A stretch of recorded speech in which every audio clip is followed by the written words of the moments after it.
Online class के लिए पूरी फीस वसूल रहे स्कूलों के खिलाफ सुप्रीम कोर्ट पहुंचे अभिभावकों को आज निराशा हाथ लगी। कायदा कानून के इस वीडियो में बात इसी मसले की।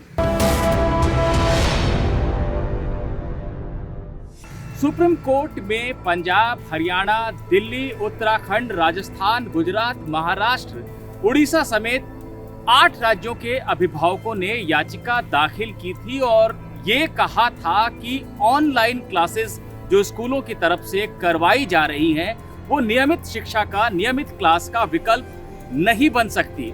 उनकी वजह से छात्रों को और अभिभावकों को बहुत ज्यादा दिक्कत आ रही है। ऑनलाइन क्लास करवाने में जो खर्च होता है वो भी नियमित क्लास की तुलना में बहुत कम है, लेकिन स्कूल अपनी फीस में कोई रियायत नहीं बरत रहे हैं, पूरी फीस वसूल रहे हैं। ऐसे में सुप्रीम कोर्ट ये आदेश दे कि जितना खर्च स्कूलों का आ रहा है ऑनलाइन क्लास कराने में उसी के मुताबिक फीस वसूली जाए, या फिर फिलहाल सिर्फ ट्यूशन फीस छात्रों से ली जाए। आज ये मामला सुनवाई के लिए सुप्रीम कोर्ट के चीफ जस्टिस S.A. बोबडे की अध्यक्षता वाली बेंच के सामने लगा। चीफ जस्टिस का ये कहना था कि इतने सारे राज्यों के अभिभावक सुप्रीम कोर्ट आ गए हैं और वो पूरे देश पर लागू होने वाला कोई फैसला, कोई आदेश देने की मांग कोर्ट से कर रहे हैं, लेकिन ये संभव नहीं लगता क्योंकि हर राज्य की स्थिति अलग अलग है। उसे वहीं के हाई कोर्ट में उठाया जा सकता है।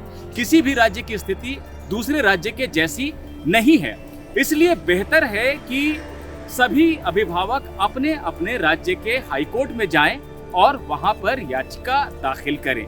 इस पर याचिकाकर्ताओं के वकील ने बताया कि कई हाई कोर्ट आदेश दे चुके हैं इस मामले में और उनका आदेश भी अलग अलग आया है, उनमें विरोधाभास है। जैसे कि पंजाब, हरियाणा हाई कोर्ट ने ये कह दिया कि स्कूलों ने जो फीस तय की है वो अभिभावकों को देनी पड़ेगी, लेकिन उत्तराखंड हाई कोर्ट ने ये कहा कि ऑनलाइन क्लास के लिए पूरी फीस नहीं वसूली जा सकती है। ऐसे में बेहतर हो कि सुप्रीम कोर्ट पूरे मामले की सुनवाई करे। ये दरख्वास्त सभी अभिभावक कर रहे हैं कि सुप्रीम कोर्ट ही सुनवाई करे और एक कॉमन आदेश पूरे देश के लिए दे, लेकिन चीफ जस्टिस इससे आश्वस्त नहीं हुए। उनका ये कहना था कि जैसा कि हमने पहले ही कहा कि हर राज्य की स्थिति अलग अलग है, उसे वहां का हाई कोर्ट ही देख सकता है। आप ये बता रहे हैं कि अलग अलग हाई कोर्ट ने अलग अलग आदेश दिए हैं। अगर उन आदेशों से किसी को कोई दिक्कत है या भविष्य में हाई कोर्ट अगर कोई आदेश दे उससे किसी को दिक्कत हो तो वो सुप्रीम कोर्ट आ सकता है। हम जरूर उसकी याचिका पर सुनवाई करेंगे, लेकिन अभी हमें संभव नहीं लगता कि हम कोई ऐसा आदेश दे दें जो पूरे देश पर लागू हो सके।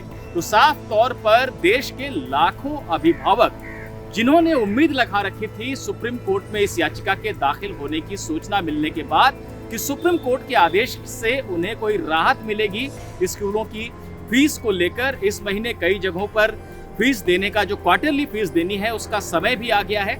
कई अभिभावक ये सोच रहे थे कि सुप्रीम कोर्ट कोई आदेश देगा जिसके चलते उन्हें राहत मिलेगी, लेकिन वो राहत नहीं मिल पाई है। कोर्ट ने उन्हें निराश किया है और यही कहा है कि सभी अभिभावकों को अपने अपने राज्य के हाई कोर्ट में जाकर सुनवाई की मांग करनी चाहिए, वहीं पर उन्हें कोई उचित आदेश मिल सकता है। ABP न्यूज़ आपको रखे आगे।